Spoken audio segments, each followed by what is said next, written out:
Per la prima volta in vita mia esplorerò il Giappone. Ma dove eravamo rimasti? Mi trovavo nelle Filippine in un resort su un'isola privata.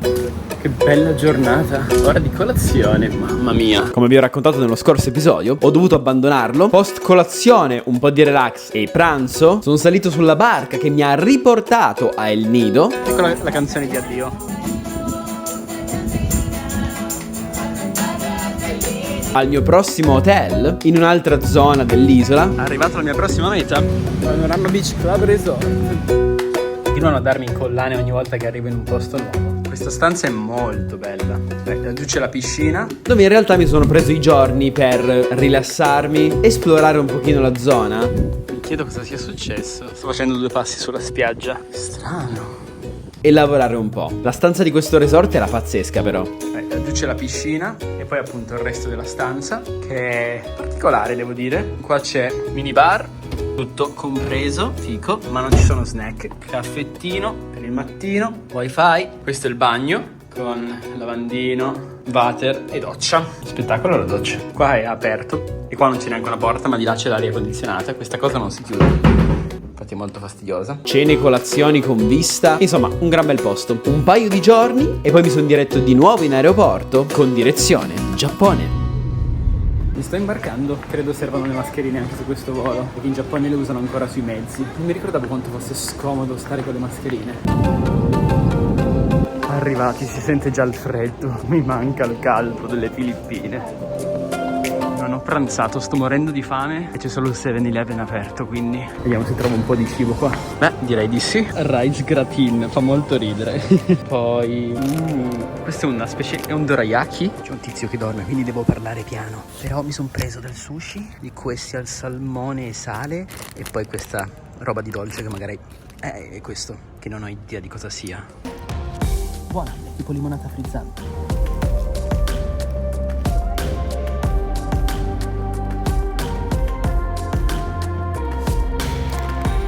Ok, cena fatta, stavo morendo di fame. Veramente tutto buonissimo, tra l'altro, per essere un 7-Eleven. Comunque vado a cercare il treno, che dovrebbe esserci per andare a Tokyo, che costa 4.000 yen circa. Ah, giusto, la mascherina che qua è obbligatoria. Continuo a dimenticarmelo nei luoghi al chiuso. All'esterno no.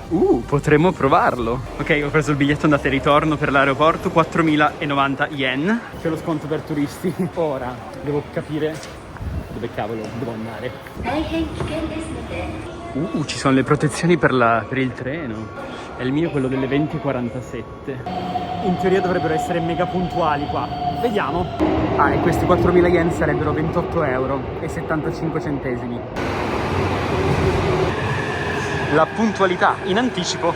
Beh, ripartirà ai 47 direi. Spettacolo. Ora sono curioso di capire come si apre questa roba qua. Oh, si alzano. Geniali. New York dovrebbe prendere appunti con i lucchetti. Posto 10. Wifi gratuito. È un po' tipo un Frecciarossa. Ora capisco perché Nick dice solo io.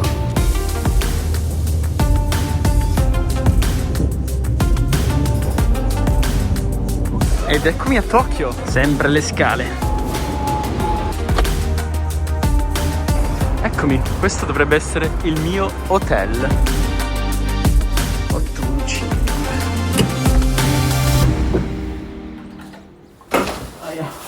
Ciabatte, semplice, piccolina. Eccovi il mini room tour. 2 letti. Vista, siamo all'8º piano. E poi già che ci siamo vi faccio vedere anche il bagno. Ma è minuscolo. Cioè tocco il soffitto. Ho fatto la testa sul soffitto. Però fico. Mi arriva all'altezza faccia il doccino quando sarà lì. Però bello. Capite? Non riesco a specchiarmi. Non sono altissimo, sono 1,80. Nel senso non è fico. Collasso e noi ci vediamo domani. The next morning. Ok, sono pronto. Andiamo a farci questa esplorazione di Tokyo. Oggi voglio proprio girarmela un po' a piedi, un po' con la metro, ma vedendola un po', non essendoci mai stato. Questa macchina è incredibile. Wow, è tutto così magico. Quando arrivi in un nuovo posto è sempre un po' così non so, l'impatto iniziale. Soprattutto su un posto particolare. Ti guardi intorno e dici, oh mio Dio, che figo.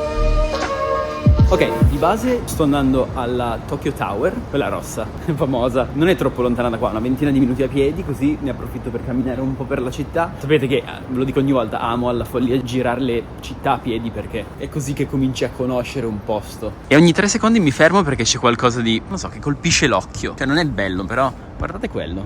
Caratteristico.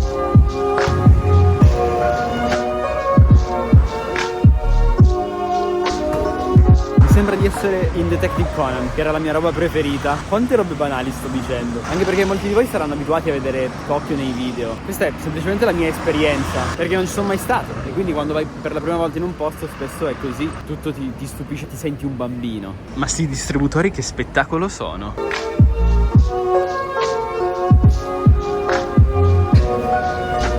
Eccola. Wow.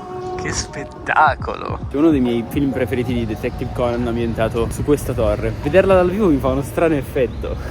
Qualche informazione sulla torre qua alle mie spalle. È alta 333 metri ed è stata completata nel 1958 e da allora è un landmark per il Giappone, un punto di riferimento per Tokyo, in particolare per la città. Ed è una torre delle comunicazioni e osservatorio turistico, che è poi la sua funzione principale, però appunto è anche antenna delle telecomunicazioni. Nel 2012 ne hanno costruita un'altra, la Tokyo Sky Tree, tipo questa, però è bianca. Questa l'hanno fatta color arancione internazionale e dei pezzi bianchi per le regolamentazioni sul traffico aereo. Quando poi hanno costruito l'altra evidentemente non era necessario ed è una struttura un po' tipo la Torre Eiffel questa, come vedete, anche se è un po' più bassa. E devo dire che questo rosso gli dà un tocco di non so che, però ci sta. Ora è presto, quindi è ancora chiusa, non credo salirò, voglio esplorarmi per bene la città. Qua abbiamo un piccolo parco. Ehi Franz! Questo in cui sto passando lì dovrebbe essere tipo Little Italy, Italia Town. Andiamo a vedere se è così. Facce. Beh, sì. Ma che belle sono tutte le auto. Palazzo Siena. Eccoci nella Little Italy giapponese. È tipo una piazza. Forte. C'è odore di chai latte. Quanto tempo che non ne prendo uno. Ed ecco l'orologio di Hayao Miyazaki. Immagino che allo scoccare delle ore si muova anche. E suoni, perché ha tutti i meccanismi. Che spettacolo. Ha diversi elementi dalle opere di Miyazaki comunque. Dalla struttura dell'orologio in sé, che è molto Castello Errante di Howl, a Nausicaa. Oh, e laggiù stanno girando qualcosa. Tu filmi me? Bene, io filmo te. Già che sono qua, sono tentato di aspettare a mezzogiorno, che è tra mezz'ora, e vederlo suonare. Ah, ed è la sede della Nipponi TV.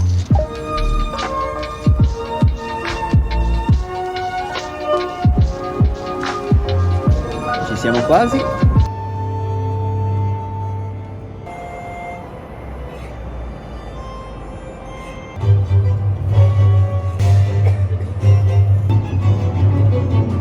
Mi piacciono queste cose. Ok, ora possiamo continuare.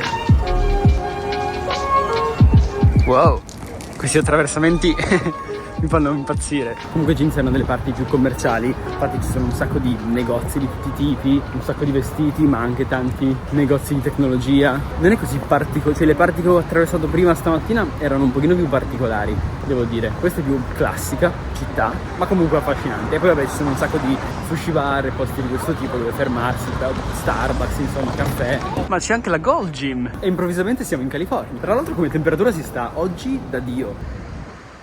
Strada vuota e nessuno attraversa. Ogni tanto mi manca New York. Si sentono dei profumini. Forse è ora di trovare un posticino dove cercare un po' di cibo. Ok, questo è Uniqlo, non è un posto dove mangiare. Lol. Però forse posso arrivare al 4º piano da qua. Vediamo se è il posto giusto. Fatica trovare le cose, è tutto incastrato qua. Dove cappero sono finito? Questo non è il posto giusto. Decisamente no. No, assolutamente no. Ok, altre scale mobili. Forse questa volta ci siamo, Sì. Oddio, tu sei inquietante. Questo è il lunch menu. Ok, potremmo prendere uno di questi già prefatti. Potrebbe essere ottimo. Ma quale? Questo però mi ispira un sacco, con tutti i tipi di tonno. Questo invece ne ha diversi, che potrebbe essere un buon modo per provarne alcuni diversi, in effetti. Ah sì, puoi ordinare direttamente da qua. L'acqua ce l'ho. Perfetto. In teoria dovremmo esserci. Ora aspettiamo solo il sushi. No, questo è una salviettina calda per lavarsi le mani. Caldo dura poco, bollente. Questa è una catena. Ora dovrebbe essere molto buona, da quanto mi hanno detto tutti, quindi ora lo scopriremo. Non credo di averla ordinata, ma è arrivata questa crema di funghi, credo. Boh, ora proviamo. È tipo un budino. No, uova. Uova. Ho provato a incontrare Marco Togni, che così mi avrebbe potuto spiegare un po' di queste cose, ma non è in città in questi giorni. Ma la prossima volta vedremo di incontrarlo. Eccolo. Ci sarà un lato da cui partire. Cominciamo da qua. Mi hanno portato anche una zuppa di miso. Il pesce è mega buono. Poi probabilmente c'è di meglio in quei posti un po' segreti che conoscono solo i locali, però anche il wasabi che è già dentro alcuni pezzi è super ben integrato, cioè non risulta troppo fastidioso. Bellissimo quando entri ti salutano tutti urlando e anche quando esci. Allora, review finale. Buono, ma nulla di incredibilmente devastante che dici oh mio Dio non lo mangerò mai più da nessun'altra parte. Poi sono gusti, però la verità è che bisogna andare in posti con persone locali che ti portino nel posto giusto dove mangiare il sushi, dove c'è il tizio piegato dietro il bancone che te lo fa, e bisogna conoscerli questi posti, e secondo me il modo migliore è appunto tramite persone che vivono qua. Ma non vi preoccupate, tornerò e troveremo anche il sushi migliore di Tokyo.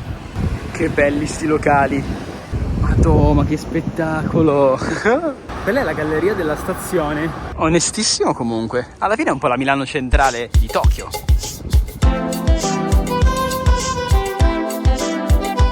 E la stazione guarda direttamente il Palazzo Imperiale, che, o meglio, là cominciano i giardini. Eh sì, si guardano proprio. Ed ecco c'è il parco del Palazzo Imperiale. Vediamo se riusciamo ad esplorarcelo un pochino. Il castello imperiale ha occupato lo spazio del castello di Edo dal 1868, che è stata casa dei samurai feudali che hanno governato dal 1603 al 1867. Dopodiché il castello fu trasferito al nuovo governo, l'imperatore si spostò da Kyoto a Tokyo nel 1869 e Kyoto era stata la residenza per più di 1000 anni. Con questo contrasto con la città subito dietro e i templi, però non credo si possa entrare. È tutto chiuso al momento. Ma che roba particolare questa parte di parco solo con questi alberi. Molto bello, peccato sia chiuso, purtroppo apre mercoledì. Io sarò nei parchi per il video sul secondo canale Efrem's Adventure, quindi mi sa che me lo perdo. Va bene così. Questo è un viaggio esplorativo, come vi ho già detto in passato. Ma questo è il palazzo della polizia che fanno vedere sempre in Conan. Ok, spostiamoci in metro così capiamo come funziona. Vediamo. Ok, io devo andare alla 24, quindi di qua. Ci sono sempre le protezioni, o comunque spessissimo.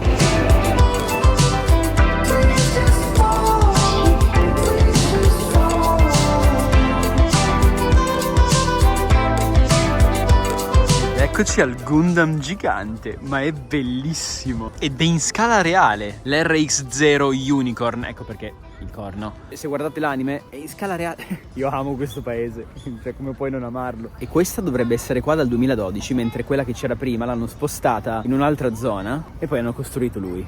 Comunque in totale ce ne sono 4 tra Giappone e Cina, una in Cina dovrebbe essere se non sbaglio.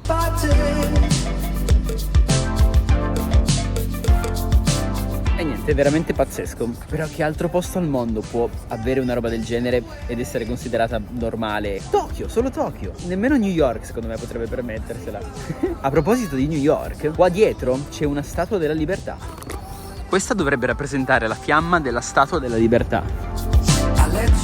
Laggiù si vede il Rainbow Bridge e voi vi direte perché Rainbow se è bianco? Il motivo è che di notte illuminano le arcate color arcobaleno. Tra l'altro con energia solare, quindi rinnovabile, bravi. Eccola, e vista così sembra anche abbastanza grossa. In realtà è piccolina, è una questione di prospettiva. Ora, Miss Statua qua è stata regalata dai francesi ai giapponesi in segno di pace, esattamente come hanno fatto per tutti. Cioè, i francesi hanno regalato statue della libertà un po' a tutti, però la più grossa agli americani perché avevano vinto.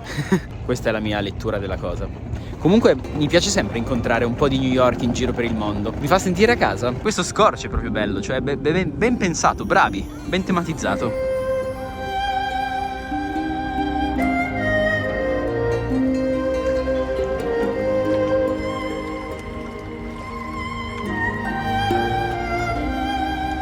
Sono messo qua a fare qualche foto e adesso sono qua da 20 minuti a guardare semplicemente l'orizzonte. È bellissimo, non è uno skyline, cioè non lo so, mi ricorda quando ero a New York a Central Park, posto bellissimo dove vado a vedere, oppure in questo caso Dumbo, no? Con la vista sulla città, il ponte. A parte la mia nostalgia di New York, è bellissimo. Cioè questo scorcio è incredibile. Amo alla follia trovare posti così in giro per il mondo. Questo è il motivo per cui cerco di almeno prendermi un giorno per girare a piedi la città, facendomi un mini programmino ovviamente, che poi mai va secondo i piani, semplicemente perché poi guardatevi intorno, cioè trovate dei momenti di questo tipo, degli scorci incredibili, un posticino tranquillo senza nessuno, in cui vi potete proprio godere un secondo quello che vi circonda e apprezzarlo fino in fondo e tenervelo dentro. Ha un valore enorme questa cosa, e se corri da un punto all'altro senza fermarti, seguendo il programma, senza sgarrare, ti perdi questi dettagli.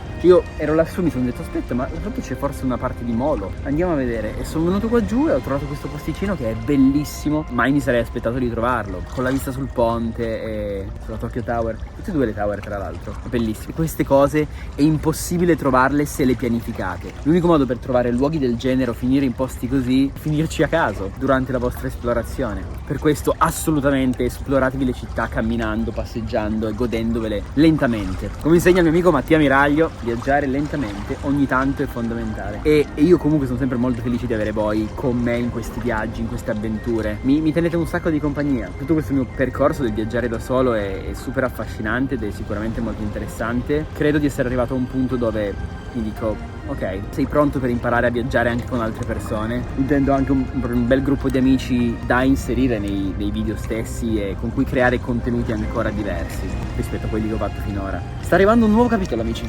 Wow.